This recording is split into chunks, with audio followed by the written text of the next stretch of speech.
सबको good morning, है ना। और अभी अपन स्टार्ट करते हैं मैट्रिसेस डिटरमिनेंट। जेई के पॉइंट ऑफ व्यू से अगर आप इस चैप्टर को देखो तो इस चैप्टर में से कभी एक आता है, कभी दो सवाल आता है, लेकिन एक सवाल तो कंफर्म है जो कि आता है। ठीक है। और आने वाले समय में मैं आपको बता दूंगा एक सवाल जो कंफर्म आता है वो कौन सा आता है मेंस में। और मतलब मेंस में तो वो फिक्स है सवाल, हर हर साल आता है, हर साल आता है फिक्स। ठीक है। तो चैप्टर अपना क्या है, मैट्रिसेस एंड डिटर्मिनेंट, दोनों एक तरीके से लिंक्ड हैं। पहले हम मैट्रिसेस स्टार्ट करेंगे, फिर बीच में क्या है उसमें डिटर्मिनेंट आ जाएगा, देन उसके बाद वापस से मैट्रिसेस चैप्टर अपना शुरू हो जाएगा। ठीक है। तो मैट्रिसेस क्या है, वो मैट्रिक्स की सिंगुलर और प्लूरल आपने फॉर्म पढ़ी होंगी ना बचपन में, वो है। तो सबसे पहले हेडिंग डालते हैं मैट्रिक्स। मैट्रिक्स क्या होता है भाई? मूवी देखिए, मैट्रिक्स पिक्चर देखिए, नहीं देखी किसी ने? सुना है नाम? नाम तो सुना होगा। मैट्रिक्स मूवी का नाम सुना है कि नहीं सुना है, बताओ पहले। ये सारी बॉलीवुड में जो रिप्ले एक्शन वाले सीन होते हैं ना, अचानक से आपने देखा होगा एक मोड होता है, जैसे भागते भागते अचानक से स्लो हो जाते हैं, वो सारे जो एक्शन मोड होते हैं वो किसके हैं? वो सबसे पहले जो मूवी में आए थे ना, वो मैट्रिक्स मूवी में आए थे, है ना। ठीक है। मतलब पुराने जमाने में, अब हो सकता है उससे पहले भी आते हो, हमें नहीं पता, लेकिन हमने पहली बार मैट्रिक्स मूवी में देखे थे, है ना। तो मैट्रिक्स क्या है एक तरीके से? मैट्रिक्स क्या होता है? जाल। मैट्रिक्स को हिंदी में क्या बोलते हैं? जाल बोलते हैं। क्या बोला जाता है? जाल। ऐसा होता है ना। अब ये मैट्रिक्स हो गया, दिख रहा है? देखो जाल बन गया, ये है, इसे कहते हैं मैट्रिक्स। बन गया, देखो मैट्रिक्स।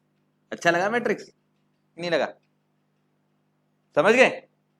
मैट्रिक्स क्या है? इट्स लाइक कि आप एंट्रीज बोल दो। ठीक है। इट्स लाइक अ व्हाट, आपका एंट्रीज। अब मैंने मान लो यहाँ पर 1 2 3 4, यहाँ पर ABCE, यहाँ पर एक्स भर दिया, YZ1 आयोटा, फिर उसके बाद 2 आयोटा 3 4। अब मुझे बताओ, मैं एंट्री भर सकती है? एंट्रीज है ना, एंट्रीज तो मैं कहीं भी भर सकता हूं। अब मैंने यहाँ पे एंट्रीज भर दी, है ना। ये हो गया हमारा क्या, ये हमारा वो बन गई, टेबल बन गई एक तरीके से, है ना। टेबल, या ऐसा कहें कि भाई एक्सेल शीट बन गई। एक्सेल शीट देखी ना अपनी। अब अगर मान लो इस एक्सेल शीट में से मैं इनको हटा देता हूं, ठीक है। इन एक्सेल शीट में से मैं क्या करता हूं, इसको हटा देता हूं। दिख रहा है? देखो सबको हटा रहा हूं, देखो हटा दिया। इस एक्सेल शीट में, अच्छा ये और एक बना देता हूँ, 6 7 8, है ना। अब इस एक्सेल शीट में क्या किया आपने, रेक्टेंगुलर ब्रैकेट लगा दिए। तो ये हमारा क्या बन गया, ये गणित का मैट्रिक्स बन गया। ये हमारा क्या बन गया? मैथमेटिकल मैट्रिक्स बन गया। अब ये मैट्रिक्स कैसा है? इसमें क्या है, इसमें रो है 1 2 3 4, 4 रोज है। और कॉलम कितने हैं? देखो, first row, second row, third row, fourth row. नजर आ रही है? First, second, third, fourth. 4 row है। कॉलम कितने हैं? फर्स्ट कॉलम, सेकंड कॉलम, ये गिनती करने का तरीका ऐसे ही है ना। Third, fourth, fifth. तो कोई भी आप एक्सेल शीट बनाते हैं उसमें क्या होते हैं, रोज होती हैं और कॉलम्स होते हैं। 4 रोज हैं, 5 कॉलम्स हैं। तो इसमें क्या है, एक तरीके से आप क्या कहेंगे, इसमें रोज कितनी है, equals to 4 columns equals to 5। समझ गए? तो ये हमारा क्या है, ये हमारा ये मैट्रिक्स है। ठीक है। अब इसी को अपन डेफिनेशन की फॉर्म में लिखते हैं, जरा इसे नोट डाउन करो, करना चाहो तो देखो। तो मैट्रिक्स क्या है? Any rectangular arrangement of number of, मतलब नंबर्स, रियल हो सकते हैं, कॉम्प्लेक्स हो सकते हैं, रियल वैल्यूड और कॉम्प्लेक्स वैल्यूड एक्सप्रेशन भी हो सकती है। ये जो एंट्रीज है ना, इनकी जगह पर एक्सप्रेशन भी हो सकती है। ठीक है। तो जैसे अगर आपको मैं बात करूं कि भाई एक मैंने मैट्रिक्स लिख दिया, अच्छा generally matrix are denoted by capital letter. ठीक है। मैट्रिक्स इससे डिनोट करते हैं, कैपिटल लेटर से। And entries by small letter. ठीक है, अब जैसे मैं आपको एक मैट्रिक्स बना के दिखाता हूं, मान लो एक मैट्रिक्स मैंने लिख दिया A equals to 1 2 3 4 5 iota x y z w x square plus 1 x x cube x की पावर 4। मान लो मैंने क्या किया, ये एक मैट्रिक्स लिख दिया है ना। तो सबसे पहली चीज अगर मैं इसका ऑर्डर लिखूंगा तो ऑर्डर क्या होगा, ऑर्डर इक्वल्स टू, ऑर्डर क्या लिखा जाएगा, ऑर्डर लिखा जाएगा अपना इक्वल्स टू, कितनी रो है इसमें 1 2 3, तो 3 रोज, कॉलम्स कितने हैं 1 2 3 4 5, 3 cross 5 is the order of this matrix, है ना। समझ गए, कोई डाउट है। अब इसमें क्या होता है, कभी कभी आपको अब एंट्रीज लिखी जाती है, जैसे मान लो अब ये तो चलो ठीक है मैंने 3 क्रॉस 4 बनाया था, अभी मान लो मैं इसमें क्या करता हूं, ऐसा लिख देता हूं, अब थोड़ी सी अकल लगाता हूं है ना इसमें, ठीक, तो ये वाला हटा देते हैं। अब इसके बाद मान लो मैं एक और बनाता हूं, ऑर्डर m क्रॉस n बनाता हूं, तो इसमें कितनी रोज होंगी, m रोज होंगी, कॉलम्स कितने होंगे n होंगे, तो रोज कितनी होगी 1 2 3 4 5 अप टू कहां तक, आपका m नंबर ऑफ रोज है ना, ठीक है, ये है ठीक। फिर उसके बाद कॉलम्स कितने होंगे हमारे, कॉलम्स होंगे हमारे 1 2 3 4 5 6 अप टू कहां तक डॉट डॉट डॉट n, है ना, ये होंगे। तो अब इसको लिखा कैसे जाता है, इसकी एंट्रीज को लिखा कैसे जाता है, नंबरिंग जो होती है वो लेफ्ट से राइट की तरफ होती है और अप से डाउन की तरफ होती है ना।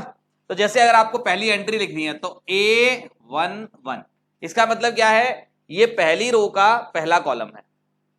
अभी मान लो पहली रो का दूसरा कॉलम लगाना है तो क्या लिखेंगे A12, मतलब ये पहली रो का दूसरा कॉलम है, ठीक है।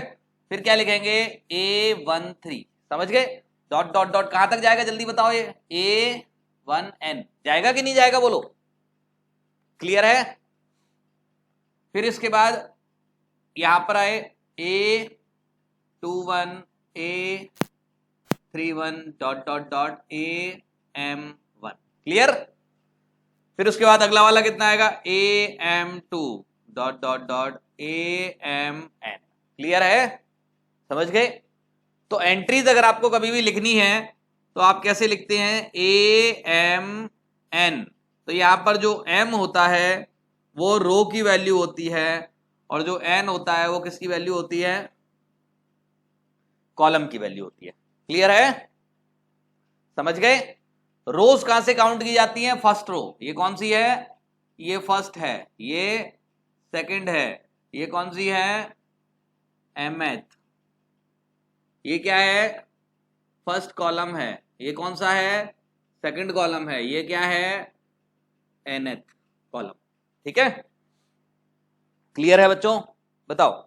तो इसको मैट्रिक्स को लिखने का एक और तरीका होता है, जैसे ये मैट्रिक्स है इसको अगर आपको लिखना है तो इसे AM, N लिख सकते हैं आप, ठीक है। यहां पर लिख देंगे कि M, N belongs to natural number, M का वैल्यू जो है वो कहां से कहां तक है भाई, 1 से लेकर कहां तक, 1 से लेकर M तक है, और जो N का वैल्यू है वो 1 से लेकर N तक है, ठीक है ना, क्लियर है बच्चों, बोलो कोई डाउट है। ये तो चलो ठीक है मैंने इस फॉर्म में लिख दिया, नहीं तो अगर आप लिखना चाहो तो यहां पर क्या लिख दो AIJ लिख दो, ऐसे भी लिख सकते हो, ठीक है। ऐसे लिखना चाहो तो फिर उस केस में क्या करना, फिर आप यहां पर M क्रॉस N कर देना। ऐसा क्यों किया, क्योंकि I की वैल्यू जो है वो M तक जाएगी 1 2 3 अप टू कहां तक M, J की वैल्यू क्या होगी 1 2 3 अप टू कहां तक जाएगी N तक जाएगी। तो ये मैट्रिक्स को लिखने का एक और तरीका है, ठीक है, यहां पर लिख लेना another वे ऑफ राइटिंग, कौन सा वे ऑफ राइटिंग है, अनदर वे ऑफ राइटिंग, ठीक। अब सुनना इसके आगे एक और चीज छोटी सी, ठीक, क्या चीज है, एक होती है इसकी डायगोनल एंट्रीज, मैट्रिक्स में क्या होती है, एक डायगोनल एंट्रीज होती है। डायगोनल एंट्रीज कौन सी होती हैं, जिसमें रो बराबर कॉलम हो जाती है, AI are the diagonal of matrix, a i i are the diagonal entries of the matrix. क्या होती हैं? डायगोनल एंट्रीज होती है मैट्रिक्स की। क्लियर है सबको?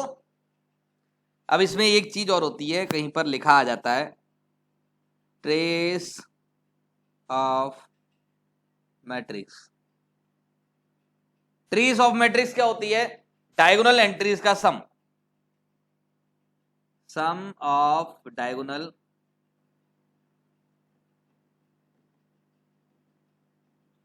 एंट्रीज। ठीक है, ट्रेस ऑफ मैट्रिक्स क्या होती है? Sum of diagonal entries. मतलब ऐसे लिखते हैं, trace of a equals to क्या हो गया? A11 A12 A22 A33 dot dot dot, जहां तक भी ये एंट्रीज आपको मिल रही हैं वहां तक ये सारी एंट्रीज डायगोनल एंट्रीज का सम जो है वो आपका ट्रेस ऑफ मैट्रिक्स ए कहलाएगा। ठीक है, तो एक आध दो छोटे छोटे से क्वेश्चन देख लेते हैं, है ना। जैसे मैंने एक मैट्रिक्स लिख दिया, उसमें आपको बताना है कि मान लो यहाँ पर लिख दिया मैंने 1 2 3 I J K और X Y Z। तो मान लो मैं आपसे पूछता हूं और पूछ लेता हूं, चलो 3 7 5। ठीक है, अभी मान लो मैं आपसे पूछता हूं A12। A12 का मतलब आप क्या पहचानेंगे? पहली रो का दूसरे कॉलम का एंट्री बताओ क्या है, जल्दी से बताओ सब लोग। फर्स्ट रो सेकंड कॉलम कौन सी एंट्री है? नजर आ रही है? First row second column. Clear? Match कराओ। अभी मान लो मैंने आपसे लिखा A23, जल्दी बताओ A23 क्या होगा? सेकंड रो का थर्ड एलिमेंट, तो कितना हो गया? K। A32 कितना होगा? थर्ड रो का सेकंड एलिमेंट, सेकंड कॉलम 7। नजर आ रहा है? ओह सॉरी गलत लिख दिया, पाई। थर्ड रो का सेकंड कॉलम ये पाई। A43 क्या होगा? फोर्थ रो का थर्ड कॉलम 5। सबको समझ में आता है? कोई कंफ्यूजन? ठीक, अभी मैं आपको मान लो एक मैट्रिक्स दे देता हूं। एक मैट्रिक्स ये दिया A इक्वल्स टू AIJ और यहाँ पर 2 × 3 लिख दिया। ठीक है, अब आपको मैट्रिक्स लिखकर बताना है मेरे को, है ना। और यहां पर बोल दूंगा कि AIJ इक्वल्स टू कितना है भाई? मान लो I² माइनस J² लिख दिया। क्या लिख दिया हमने? तो ये आपको AIJ की डेफिनेशन दी है, तो आपको मैट्रिक्स लिखकर बताना है जल्दी से क्या होता है, क्या एंट्रीज आएंगी, है ना। चलो I² की जगह 2I² कर देता हूं, है ना। ठीक है, 2I² माइनस A², जल्दी से करके बताओ। ये आपको मैट्रिक्स का ऑर्डर क्या दिया है? 2 × 3। I की जगह लिखते जाओ वैल्यू और J की जगह वैल्यू लिखते जाओ, जल्दी से सारे एलिमेंट निकाल लो and you will get the answer. ठीक है, तो ख्याल से आई थिंक बहुत आसान सा सवाल है, तुच्छ कोटि का सवाल है। ए बराबर ये हो गया, कितना ऑर्डर है? 2 × 3, मतलब एंट्रीज क्या होंगी? 2 रो होंगी, 3 कॉलम होंगे। ये वाली एंट्री क्या होती है? A11 बराबर क्या लिखा अपन ने? 2 × 1² -1, क्या 1 लिख दिया, हैप्पी। ऐसे ही A12 इक्वल्स टू 2 × I की जगह 1 लिखा, -2², कितना आया? -3, क्या लिख दिया? -3, हैप्पी। फिर इसके बाद तीसरा वाला A13 2 × चलो, तो इसमें क्या है? अच्छा यहाँ पर ये -2 है ना, -2, मैंने ये -3 रॉन्ग लिख दिया है ना। तो यहाँ पर क्या होगा? 2 × 1² -3², कितना हो गया आपका? 2 -9 7 -7। ठीक है, ऐसे ही यहाँ वाला निकालोगे तो क्या होगा? A21 इक्वल्स टू 2 × 2² -1 7 हो गया। ठीक है, और A22 2 × 2² तो 8 - 4 4 हो गया। ठीक है, ऐसे ही 4 A23 कितना हो गया? 2 × 2² -3² कितना हो गया? -1 -1। तो मतलब आपको ऐसा कभी कभी दिया जा सकता है, तो उसमें आपको कभी घबराने की और डरने की जरूरत नहीं है, ठीक है। इसके बाद नई हेडिंग डाल लो, टाइप ऑफ मैट्रिसेस, ठीक है। Number first,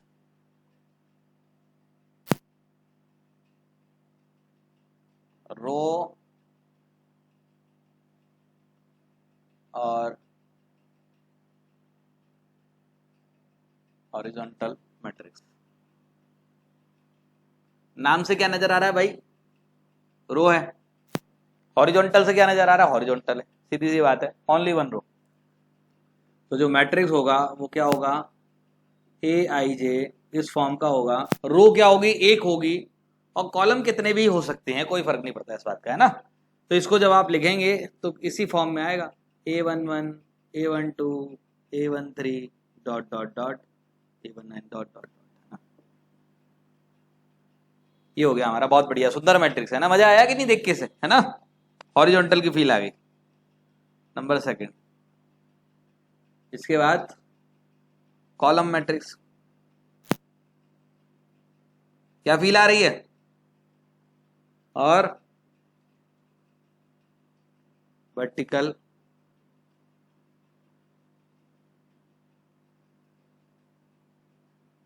matrix. तो इसमें क्या होगा, A इक्वल्स टू ए आई जे, और यहां पर क्या लिखेंगे, n क्रॉस 1।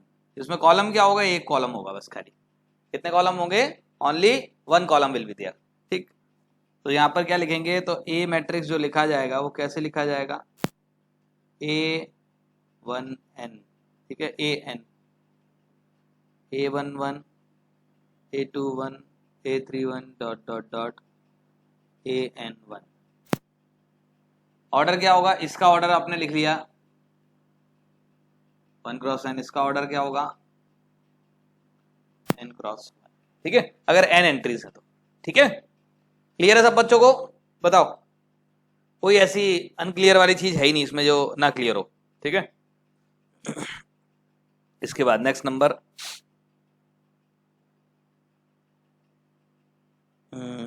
चलो इससे पहले अपन एक चीज और पढ़ लेते हैं ना, कॉलम मैट्रिक्स हो गया, रो मैट्रिक्स हो गया, उसके बाद नेक्स्ट नंबर अपर ट्रायंगुलर मैट्रिक्स पढ़ते हैं और लोअर ट्रायंगुलर, है ना। नंबर फर्स्ट के बाद थर्ड नंबर,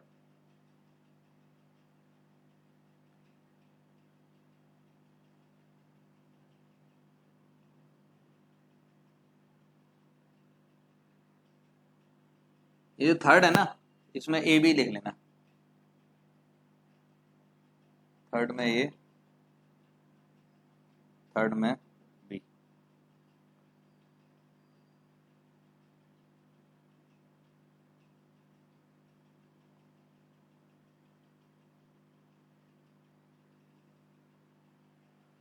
तो क्या होगा भाई, अपर ट्रायंगुलर लोअर ट्रायंगुलर, कुछ अंदाजा लगा सकते हो आप, कुछ याद है, कुछ बच्चों को तो पढ़ाया भी है लास्ट ईयर, बताओ कुछ याद है तो बोलो। अरे पापियों, नो आइडिया क्यों है,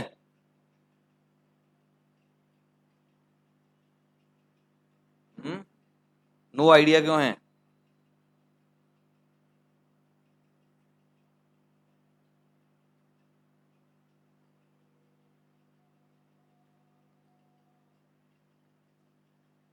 चुप हो जाए पापी। ए इक्वल्स टू कितना लिखा अपन ने, ए आई जे, ठीक है। मैट्रिक्स अगर ये फॉर्म का है, मान लिया अपन ने लिखा m क्रॉस n, जो भी लिख दिया,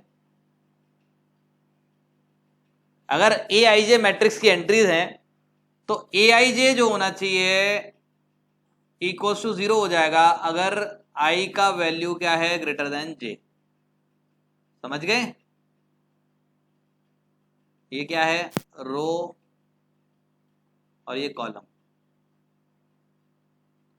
जनरली बुक्स में क्या है, इसको स्क्वायर मैट्रिक्स के बाद पढ़ाया जाता है, तो बच्चों के दिमाग में क्या है, ये कीड़ा चला जाता है कि यार ये स्क्वायर मैट्रिक्स होना जरूरी है, स्क्वायर मैट्रिक्स मतलब इसकी रो और कॉलम बराबर है।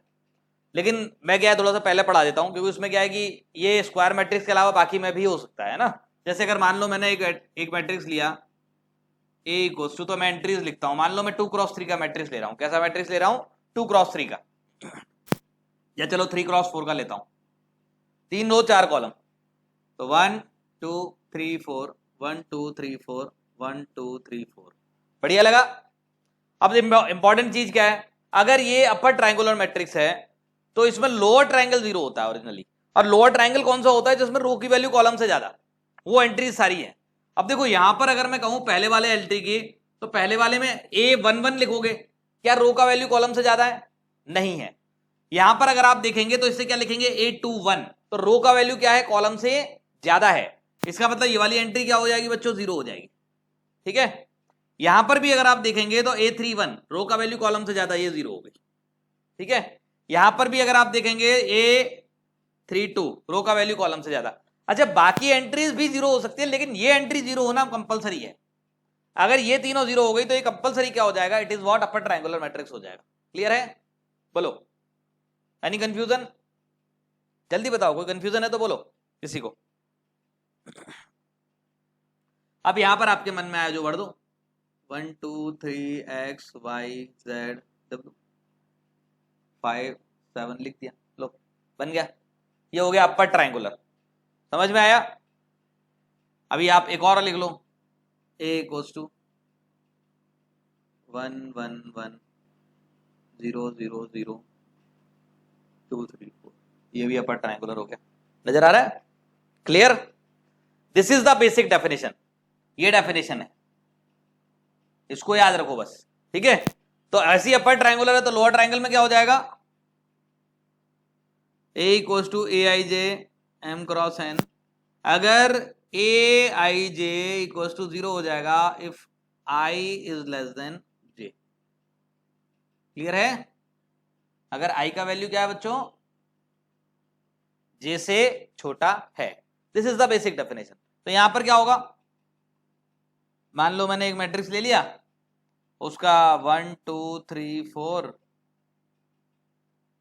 8 9 10 11 12, अगर मान लो ये अपर ट्रायंगुलर होता तो उस केस में क्या होता, कौन कौन सी एंट्री 0 होती, ये एंट्री 0 हो जाती, रो का कॉलम का वैल्यू जैसे ही रो से ज्यादा हो जाएगा 0 हो जाएगा एंट्री, तो कॉलम का वैल्यू रो से ज्यादा 0, कॉलम का वैल्यू रो से ज्यादा 0, ठीक है। कॉलम का वैल्यू रो के बराबर कुछ भी हो सकता है, यहाँ पर मुझे नहीं पता, 0 भी हो सकता है, नहीं भी हो सकता, और कॉलम का वैल्यू रो से ज्यादा 0 हो गया, समझ गए ये। अच्छा, इस वाले में ये भी 0 होगा मेरे ख्याल से ना, कॉलम का वैल्यू क्या हो गया हमारा, रो से ज्यादा, कॉलम कौन सा है, तीसरा, रो कौन सी है, दूसरी, ये भी 0 हो गया, ठीक है।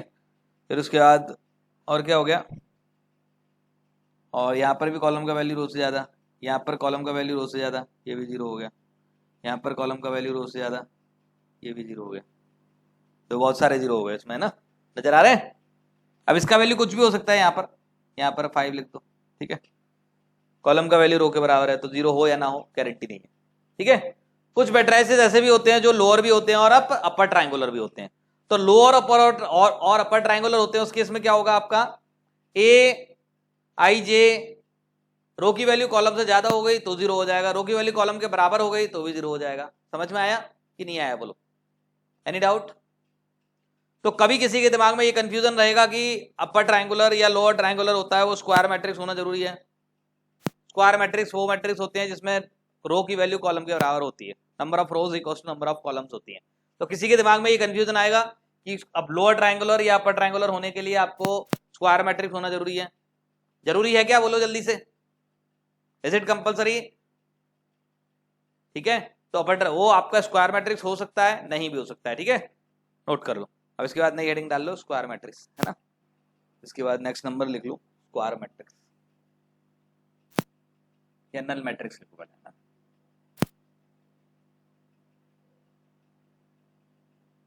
नल मैट्रिक्स और जीरो मैट्रिक्स,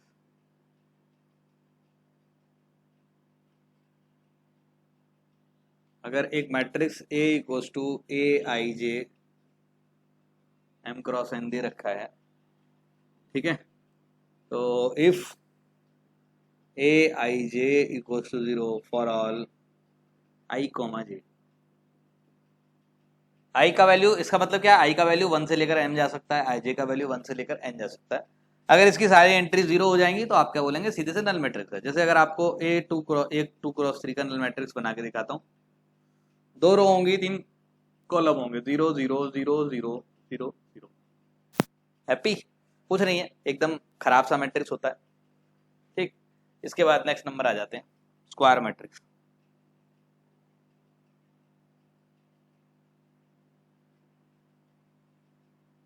कौन सा मैट्रिक्स? Square matrix.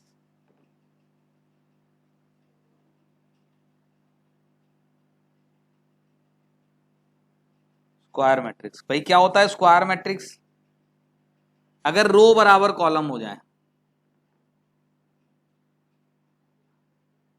रो मतलब कैसी row? Number of rows, number of rows equals to number of column. अगर नंबर ऑफ रोज जो है वो नंबर ऑफ कॉलम्स के बराबर हो जाएंगी तो आप क्या बोलेंगे? स्क्वायर मैट्रिक्स हो गया। तो स्क्वायर मैट्रिक्स का जो A इक्वल्स टू क्या लिखा आपने? Aij, और यहां पर क्या लिखोगे? n क्रॉस n लिख देना। क्या लिख देना यहां पर? I J। ठीक है, थोड़ा अच्छा सा लिख देता हूं जी, Aij n क्रॉस n। तो इसका जो ऑर्डर लिखा जाता है ना स्क्वायर मैट्रिक्स का, जो ऑर्डर होता है ऑफ स्क्वायर मैट्रिक्स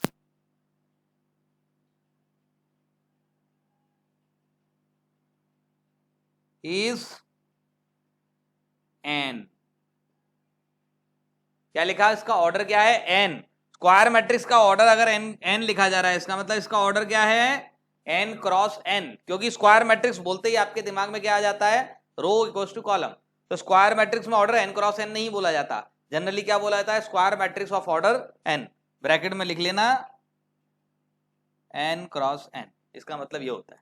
ठीक है, क्लियर है सबको? तो ये लो स्क्वायर मैट्रिक्स बना देते हैं।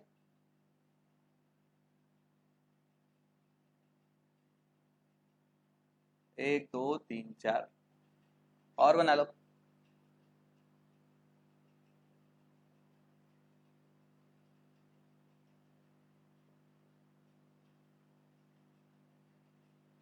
ठीक है, तो ये हमारा क्या है? This is a square matrix, है ना। इसके बाद अगला नंबर DIAGONAL क्या होता है? Diagonal matrix. कौन सा मैट्रिक्स कहलाएगा भाई डायगोनल मैट्रिक्स? जिसमें सिर्फ डायगोनल एंट्रीज हो, बाकी सब एंट्रीज जीरो। तो अब इसके स्क्वायर मैट्रिक्स के बाद जो हम पढ़ेंगे वो सारे मैट्रिक्स क्या होंगे? Diagonal matrix. क्या होंगे? Square matrix, matrix having square matrix which satisfy, for which Aij equals to 0। किसके लिए? For all I is not equals to j। अगर रो की वैल्यू कॉलम के बराबर नहीं है तो उस केस में सारी एंट्रीज क्या होंगी? जीरो होंगी। तो डायगोनल मैट्रिक्स A अगर आपने लिखा 1 1 2 0 0 0 0 0 0, तो एक बात कंफर्म है कि हमारा कोई भी डायगोनल मैट्रिक्स होगा वो अपर ट्रायंगुलर मैट्रिक्स होगा as well as lower triangular matrix होगा। होगा कि नहीं होगा? बोलो यस और नॉट। A11 A12 A13, ठीक है। अभी इसको ऐसे भी लिखा जाता है और डायगोनल DIAG। क्या लिख दिया? DIAG। यहां पर क्या लिख देंगे? A11 A12, सॉरी मैंने गलत लिख दिया है ना। A equals to diagonal A11 A12 A13। इसका मतलब क्या है? सॉरी A11 A22 A, मतलब यहां पर क्या करेगा? डायगोनल एंट्रीज को लिख देगा इधर, है ना। ये अच्छा, कभी कभी एक छोटी सी प्रॉपर्टी ये और होती है, इसको प्रॉपर्टी होती है वो बाद में यूज आएगी, लेकिन अभी मैं लिखा देता हूं उसको साथ में, यहाँ पढ़ा रहा हूं इसलिए। अगर मान लो डायगोनल मैट्रिक्स में आपने ए रेज टू पावर एन लगा दिया, डायगोनल मैट्रिक्स में आपने क्या किया, ए रेज टू पावर एन, इसका मतलब अभी मल्टीप्लिकेशन ऑफ मैट्रिक्स सीखेंगे, उसमें थोड़ा सा बाद में आ जाएगा, ठीक है। तो जब आप लिखेंगे तो क्या होगा, हर एंट्रीज की पावर एन लग जाएगी, ये पावर एन नहीं लगी है की, ए क्या, इसका मतलब क्या, A cross A cross A cross A N times, है ना। तो ऐसा लिखते हैं अगर आप, तो ये क्या हो जाएगा, डी आई ए जी, तो यहां पर क्या लिखेंगे, A one one raise to power N, A two two raise to power N, dot dot dot A M M raise to power, ठीक है, क्लियर है। तो ये मतलब diagonal matrix of order M है, उस केस में ऐसा लिखा है, ठीक है। कभी कभी और एक प्रॉपर्टी भी आती है, ए इनवर्स। अगर मान लो डायगोनल मैट्रिक्स का आपको इनवर्स निकालना है जो नॉन सिंगुलर है, वो आगे जाके पढ़ेंगे इनवर्स ऑफ अ मैट्रिक्स, वहां पर आपको पता चल जाएगी। तो ये क्या लिखेंगे, diagonal of a one one raise to power minus one, a two two raise to power minus one, a n n raise to power minus one, मान लो ऑर्डर एम ले लेता हूं, है ना, ठीक है, क्लियर है सबको। तो ये एक दो छोटी छोटी सी प्रॉपर्टी हैं जो कि आप याद रखें, जल्दी काम आएंगी आपके भविष्य में, सारी मनोकामनाएं पूर्ण होंगी इनको याद रख के, ठीक है, नोट डाउन करो, ठीक। देखो इसके बाद क्या हो गया, डायगोनल हो गया, इसके बाद नेक्स्ट हेडिंग डाल लो, scalar matrix, scalar matrix.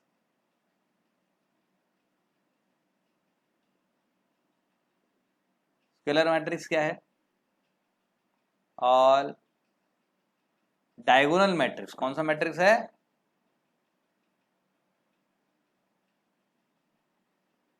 Having all entries same, सारी एंट्रीज क्या हो जाए, सेम हो जाए। तो ए इक्वल्स टू अगर आपने लिखा तो D I A ji diagonal A, सारी एंट्रीज को क्या कर दिया, ए कर दिया, ए ए, अब ऑर्डर जो भी हो सारी एंट्रीज क्या होंगी आपकी, सेम होंगी, ठीक है ना, क्लियर है। तो यहां पर आपने ये लिखा डायगोनल मैट्रिक्स, अगर इसको बनाना चाहो डायगोनल मैट्रिक्स की फॉर्म में, तो यहाँ पर ए लिख दिया, ए लिख दिया, मान लो मैं 3x3 का बनाता हूं, ठीक है, क्लियर। तो बस हो गया डायगोनल मैट्रिक्स, क्या करना है इसके बाद अगला मैट्रिक्स डाल लो, यूनिट मैट्रिक्स, और इसको आइडेंटिटी मैट्रिक्स भी बोलते हैं।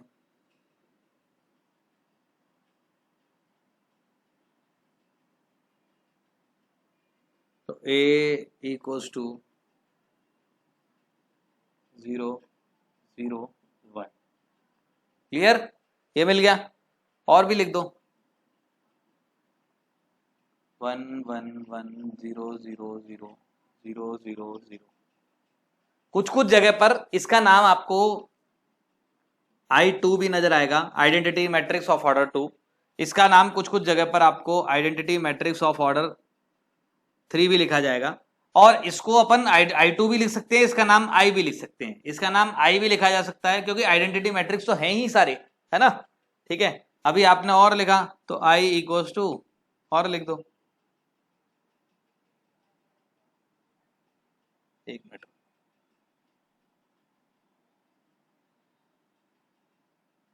ठीक है ना। हाँ तो वो स्केलर मैट्रिक्स ही तो है, वही तो बताया आपको,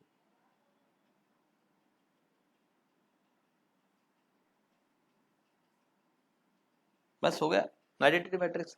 इसको I4 भी लिख सकते हैं, ऑब्लिक I4, ठीक है, कुछ भी लिखो जो आप चाहते हो। कभी कभी लिखा जाता है I3 I2, तो उसमें कभी कभी बच्चे कंफ्यूज हो जाते हैं, आई भी लिखा जाए तो भी कोई दिक्कत नहीं है, ठीक है, वो सब ये सब आई है, ठीक है, आइडेंटिटी मैट्रिक्स या फिर यूनिट मैट्रिक्स, है ना, नोट डाउन करो। नेक्स्ट नंबर कंपेरेबल, ये अलग चीज है,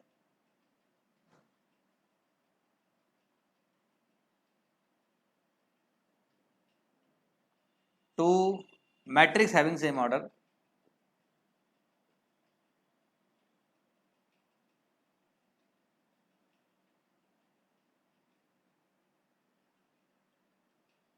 आर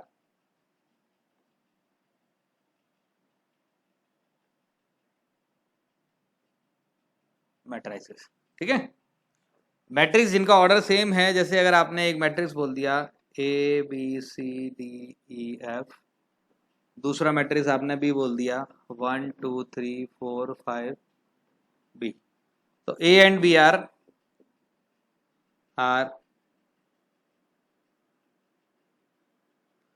ए और बी क्या है अपने कंपेरेबल मैट्रिसेस। क्लियर है, कुछ नहीं है, छोटा सा कॉन्सेप्ट है, कुछ नहीं, कॉन्सेप्ट तो है ही नहीं। ठीक है, टाइप है। इसके बाद equality of matrices, equality of, देखो मैट्रिसेस इक्वल होने का मतलब क्या है, सीधी सी बात है, उसकी हर एंट्री और सबसे पहली चीज तो कंपेरेबल होना चाहिए, कंपेरेबल। ठीक है, प्लस ऑल रेस्पेक्टिव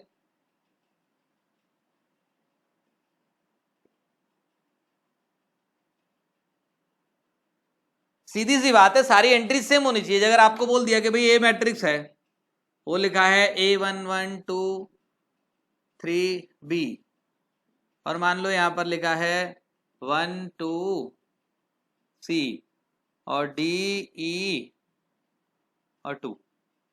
ठीक है, मान लो ये लिखा है, तो सीधी सी बात है अपने को क्या करना है, ए बी की एंट्री निकालनी है। तो सीधी बात, ये वाली एंट्री इसके बराबर होनी चाहिए, ये इसके बराबर होनी चाहिए, ये इसके बराबर होनी चाहिए, ये इसके बराबर, ये इसके बराबर, ये इसके बराबर। हो गया सवाल खत्म। तो यहां से ए बराबर कितना आ गया 1, बी बराबर कितना आ गया 2 आ गया, सी बराबर 1 आ गया। ठीक है, और डी बराबर 2 आ गया, ई बराबर कितना आ गया 3 आ गया। सवाल खत्म। ठीक है, समझ गए? ओए चुप हो जा, कहाँ पर 1 बराबर 2 आ, कुछ गलत लिख दिया क्या मैंने? ओहो, 1 बराबर 2 नहीं, यहाँ पर 1 लिख लो यार। ठीक है, गलती से लिख दिया। ठीक, क्लियर है? तो यहाँ पर क्या है कि मतलब ये बेसिकली इक्वलिटी ऑफ मैट्रिसेस, दो मैट्रिसेस इक्वल होने का मतलब उनकी सारी entries same, respective entries, all the entries are same. ठीक है, तो अभी अपन यहाँ का चैप्टर खत्म करते हैं, मतलब चैप्टर क्या खत्म करते हैं, यहाँ का आज का लेक्चर खत्म करते हैं। और नेक्स्ट टर्न का आपका जो होमवर्क है वो मैंने आपको दे दिया है, जो आपके लास्ट चैप्टर में था, वो आप कंप्लीट करके लाओ। नेक्स्ट टर्न पे डिस्कस करेंगे, अभी यहीं पर खत्म करते हैं, और नेक्स्ट टर्न से हम मैट्रिक्स ढंग से स्टार्ट करेंगे। ये तो बेसिक बेसिक चीजें हैं जो कि आपको पहले लेक्चर में आज मैंने बता दी। क्लियर है सबको? खत्म करें फिर आज का लेक्चर। ओके, बाय बाय बच्चों। ठीक है।